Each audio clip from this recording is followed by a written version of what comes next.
Alhamdulillah wassalatu wassalamu ala rasulillah sayyidi sallallahu alayhi wasallam. Wapendwa wanahabari, assalamu alaykum warahmatullahi wabarakatuh. Tuliopo mbele yenu hapa ni wajumbe kutoka jumuiya na taasisi za Kiislamu Tanzania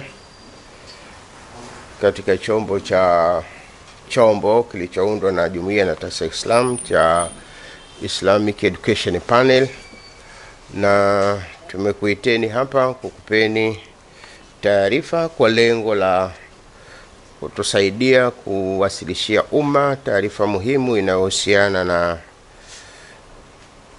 mitaala ya masomo, lakini kwa kesi ya Islamic Education Panel tunajihusisha na somo la elimu ya dini ya Kiislamu.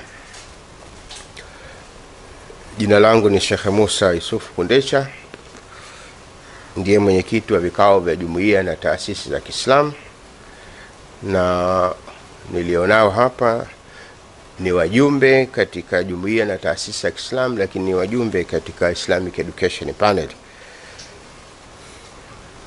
Naomba kwa hatua hii nikupeni taarifa ifuatayo ili mtusaidie kuifikisha kwa umma na jamii kwa ujumla.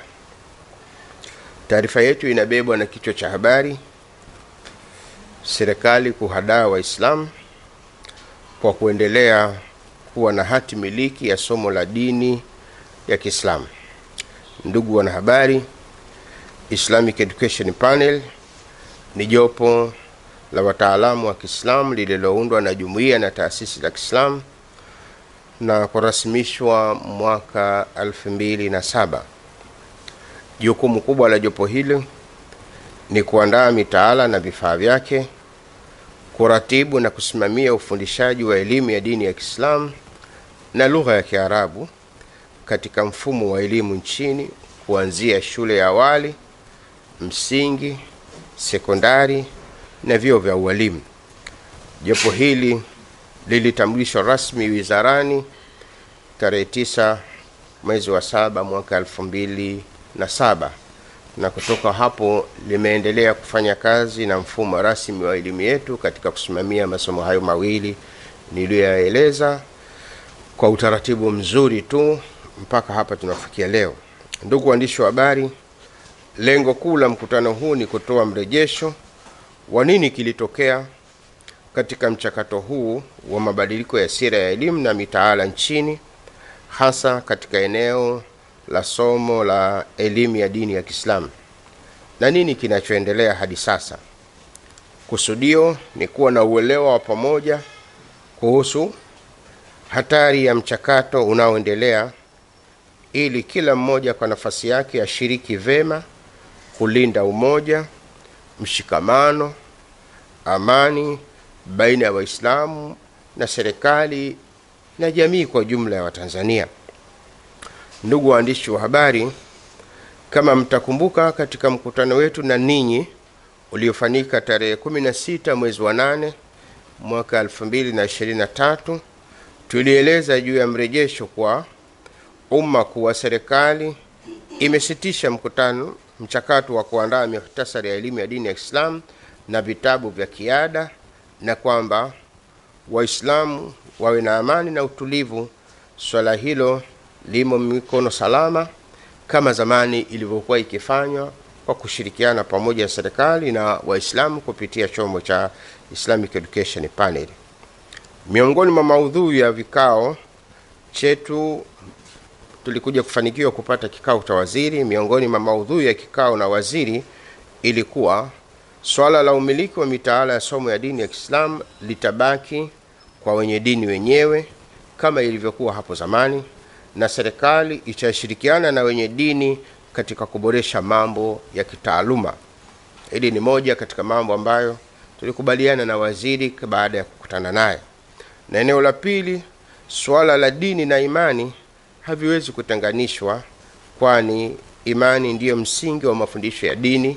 Kama tulivyoeleza huko mwanzoni, kulikuwa kuna msigano kati ya kuyaondoa mambo ya imani katika masomo ya dini, lakini tulikuja kukubaliana kwamba mambo ya imani na dini hayawezi kutenganishwa. Ndugu waandishi wa habari, katika juhudi za kuweka sawa jambo hili, mnamo tarehe 29 mwezi wa 8 2023, taasisi ya Kiislamu zilifanya kikao katika ukumbi wa BAKWATA makao makuu. Kikao hichi kilihudhuriwa na Mheshimiwa Mufti na Shekhe Mkuu wa Tanzania, Mheshimiwa Mufti wa Zanzibar, Mheshimiwa Waziri wa Elimu, Naibu Katibu Mkuu Wizara ya Elimu, Kamishna wa Elimu, Mkurugenzi Mkuu TET, afisa kutoka Wizara ya Elimu Zanzibar. Viongozi hawa pia waliambatana na watendaji na wasaidizi wao. Kikao kilikuwa cha uwazi, hoja na masikizano. Maoni ya wengi yaliunga mkono kuwa swala la umiliki wa mitaala ya dini lazima liwe chini ya wanadini wenyewe, ili kila mwanadini washughulikie mafundisho ya dini zao. Baada ya kikao hicho cha tarehe 29 mwezi wa 8, Islamic Education Panel iliendelea na mchakato wa uandaaji wa muhtasari wa elimu ya dini ya Kiislamu wa sekondari, na umekamilika tayari na tumeuwasilisha TET siku ya Ijumaa ya tarehe 27 mwezi wa 9 2023 kwa ajili ya hatua zinazoendelea.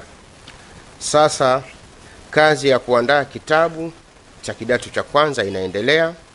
Kitabu cha kidato cha kwanza ilishaanza na kitakuwa tayari kutumika ifikapo Januari 2024 kama ilivyoshauriwa na mkurugenzi wa TET katika kikao chetu cha tarehe 12 mwezi wa 8 2023. Tarehe 24 mwezi wa 9, jumuiya na taasisi za Kiislamu zipatazo 40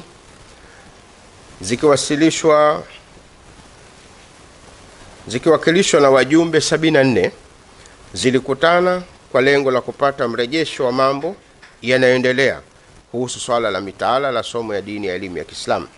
Katika mkutano, mjadala mkubwa ulisisitiza swala la kuimarisha education panel. Katika mrejesho huo, mambo mawili yaliazimiwa: kila taasisi iwe tayari kushiriki mchakato wa kuimarisha education panel, lakini la pili, kufanya mkutano na waandishi wa habari ili kuwapa Waislamu mrejesho wa jambo hili. Hivi tunavyokaa hapa, tunakaa kwa kutimiza azimio la mkutano wa tarehe 24 uliofanyika kwa jumuiya na taasisi za Kiislamu. Ndugu waandishi wa habari, wakati vikao vya mchakato yote hiyo inaendelea, kuna mambo yanayotatiza bado.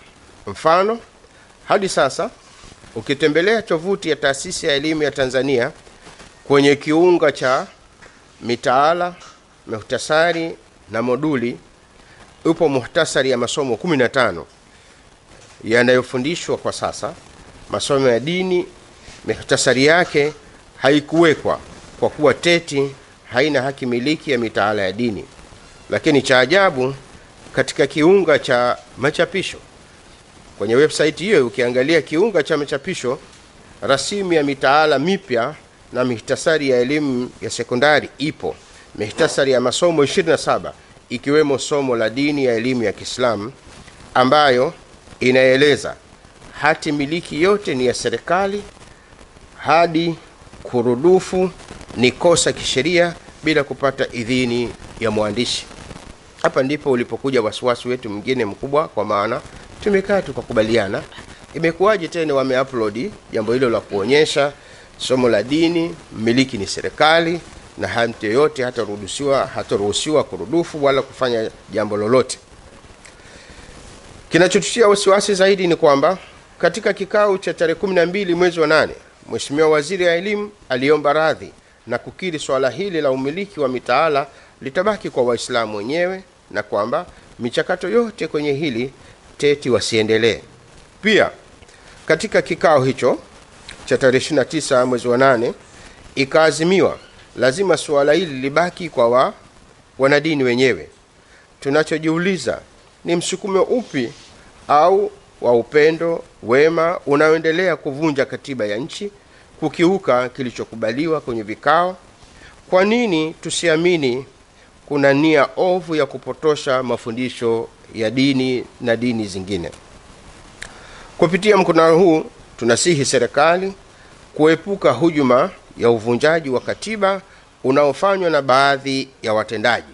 Tunasema baadhi ya watendaji kwa sababu Mheshimiwa Waziri, mkurugenzi, tumekaa nao na kukubaliana.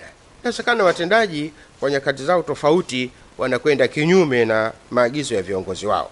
Kupitia mkutano huu tunaisihi serikali kuepuka hujuma za uvunjaji wa katiba unaofanywa na baadhi ya watendaji wachache wanaotaka kutumia vibaya nafasi zao kuchafua hali ya amani na utulivu, ama kwa makusudi ama kwa msukumo wa makabila, imani au ukanda, na hivyo muhtasari uliopendekezwa uondolewe katika tovuti haraka kama tulivyokubaliana katika vikao vilivyopita. Tunasisitiza hivyo ule mtaala uliopandishwa unaonesha kwamba mmiliki ni serikali na mwingine yeyote haruhusiwi kufanya jambo hilo, kwa sababu tulikwisha kubaliana na waziri. Tungenasihi mtaala huo na hatua hizo ziondolewe haraka kabla hazijachafua hali ya hewa, kwa sababu zinaonekana kama zinapingana na makubaliano tuliyokwisha kuyafanya. Lengo letu ni kuhakikisha vijana wetu wanaendelea na utaratibu wa elimu vizuri, na lengo letu ni kuisaidia serikali kuhakikisha haikwami katika mabadiliko inayotaka kuyafanya. Lakini pia watendaji mmoja mmoja wasije wakavuruga hali hii na kufanya tusifike safari yetu salama kama tulivyokusudia. Katika uchache wa haya, niombe kuwasilisha kutoka kwenu mtusaidie kufikisha jambo hilo, hasa vipengele vitatu nilivyomalizia katika mazungumzo yangu. Napenda nichukue fursa hii kuwashukuru kwa kufika, na niwaombe pia Mwenyezi Mungu Subhanahu wa Ta'ala awajalie kuwapa fursa na nafasi ya kuliwasilisha jambo hili kwa umma kwa namna nzuri inayofaa. Wassalamu alaykum warahmatullahi wabarakatuh.